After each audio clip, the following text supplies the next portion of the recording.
Hi, welcome to my first ever secret vlog. These secret vlogs will be me reading one book that is chosen from my TBR pile in a vote. If you would like to participate in the voting power, you are more than welcome to join the Patreon and check out some of the other benefits that are in there as well. But so, without further ado, okay, we got too close there. The book for this secret vlog that I will be reading is La Belle et la Bête by Gabrielle de Villeneuve. So this is the original French version of Beauty and the Beast.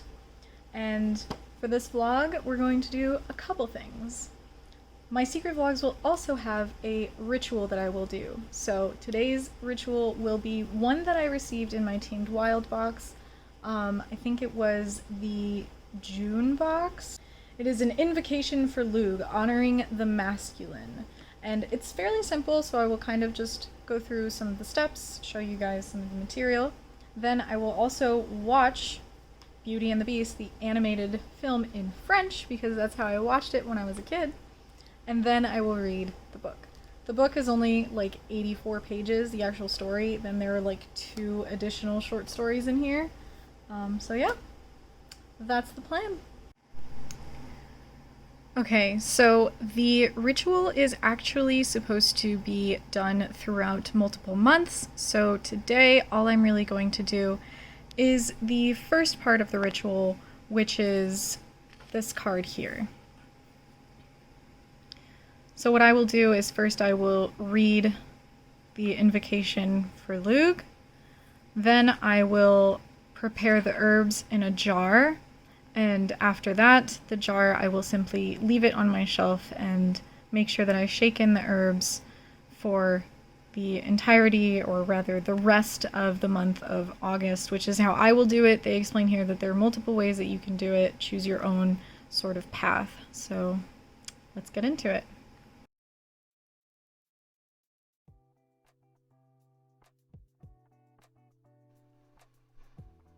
I started this ritual by introducing myself to the god Lug.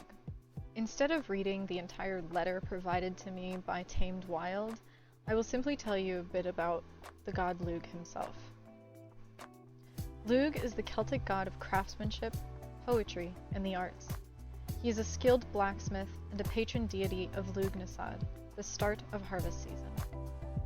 In the old world, Lug was a warrior and carried an array of magical weapons, including a spear, javelin, and a shield. His shield was not like others, for he used it to disguise himself and create diversions, making it nearly impossible for opponents to touch him. To connect with Lug, celebrate your inner masculine. Craft a poem. Consider what it means to carry magic within your cloak.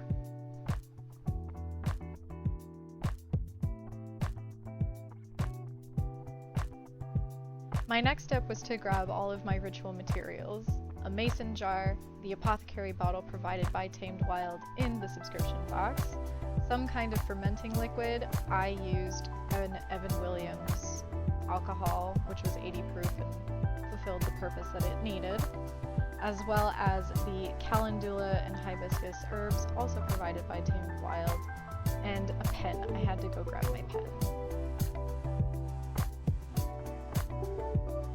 I decided to grab one of my gold Sharpie pens for more of a sunlight kind of feeling, and I labeled my empty apothecary bottle with a symbol that was roughly like a sun.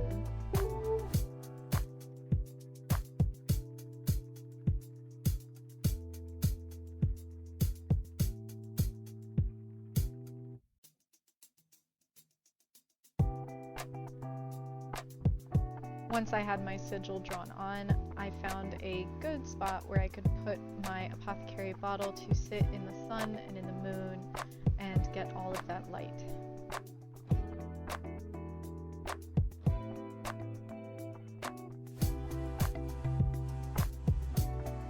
Then I poured the hibiscus and calendula herbs into my jar.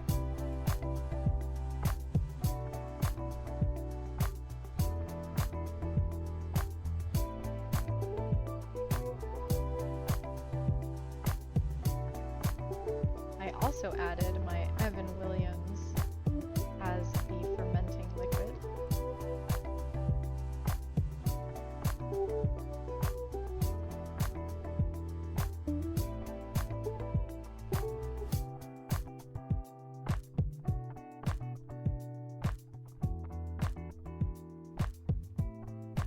And finally, I drew the sun sigil that I drew on my apothecary bottle onto the mason jar that will ferment for the rest of the month.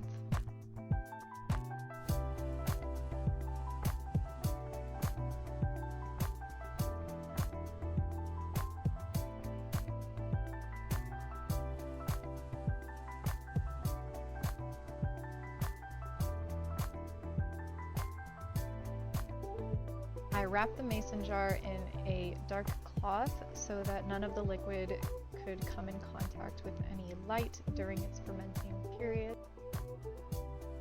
And now this jar will sit on my fireplace fermenting, and every day I will shake it a little bit, make sure those herbs get nice and seeped, and by the end of August I will strain all of the herbs from the liquid and transfer my elixir into my apothecary bottle and use it for future rituals.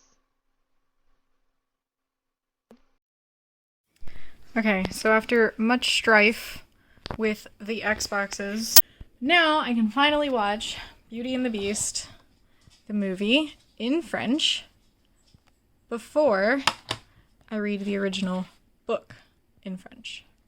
As you can see, I have my popcorn. I also have some vodka. Not a lot. It's mixed with lemonade, but that is going to be what I am going to do. Also, if you didn't see, I do have a little terrarium down there for the future bearded dragon that is on its way soon, maybe. I don't know. We'll see. Anyways, gonna enjoy this movie now.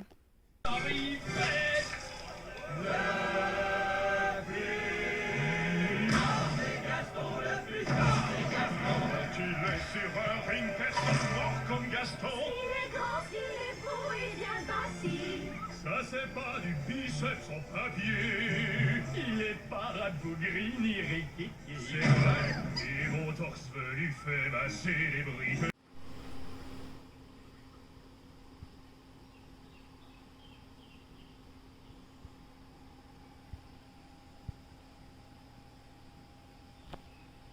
So, watched the movie, read the book. I'm sure this is already pretty obvious, but the book is nothing like the movie at all. But I will say a couple things. One, yes, I'm French, but I don't read in French a lot. And French is already, to me, a very difficult language to read. So this was a bit of a challenge to understand some of it, which was mostly a lack of knowledge in vocabulary, especially like this is a classic. Some of the vocabulary is very old French that I don't really know. Overall, I understood the story. I liked it. I thought it was good. It was a little complicated in like how the beast came to be, I guess. And it's very interesting. It was very interesting. It's much more interesting than like in the animated film. But I did remember I watched a movie, a French movie, that was a sort of Beauty and the Beast retelling, and I remembered watching it and being like, this is so different. And actually, from what I remember, the beginning of the movie was a lot like the beginning of this book. So I'll put a picture of the movie somewhere around here if you want to watch it. I don't know if there is like a translated or a subtitled version of it, but anyways, yeah, I think that, honestly, if you're a fan of where Disney movies got their inspiration from, I mean, I was definitely very interested in this. Like, I did not expect this. I know that most of the tales that Disney retold, the original ones, are darker. I wouldn't say that this one is darker. I would just say that it's a little more complicated and a lot less about Beauty and the Beast, I guess, and a lot more about, I guess, kind of the politics of what made this come to be. It is about Beauty and it is about the Beast, but it's not so much about the two of them together. Like, it's not so much about the romance, which I like that. Also, I think that the part that confused me the most was all the, like, dream stuff happening in here, which I do remember that being in that movie. So yeah, a French classic. I don't really know how to speak about these very much. I have a hard time with classics. Maybe they bore me too much. I did get, like, a little bored reading this one sometimes. I am guilty of skimming, like, paragraphs. There's, like, this in-between section when she's in the castle, but then she also goes back to her family. Like, it's a lot about boredom, and I was just like, well, this is making me bored, so let's pick this up a little bit. So I did skim some paragraphs sometimes, but overall, it was nice to read this, and it was nice having the day that I had. So, yeah. If you like this video, please feel free to like, subscribe, comment, and you know what? Let me know what your favorite Disney movie is. Any Disney movie. It doesn't have to be a Disney princess one. So, yeah, leave that in the comments. And again, this was a secret vlog. If you want to be a part of the decision making for which book will be for the next secret vlog, you can go ahead and check out my Patreon. There are other benefits in there too. Yeah, thanks again for watching, and I will see you guys next time. Bye!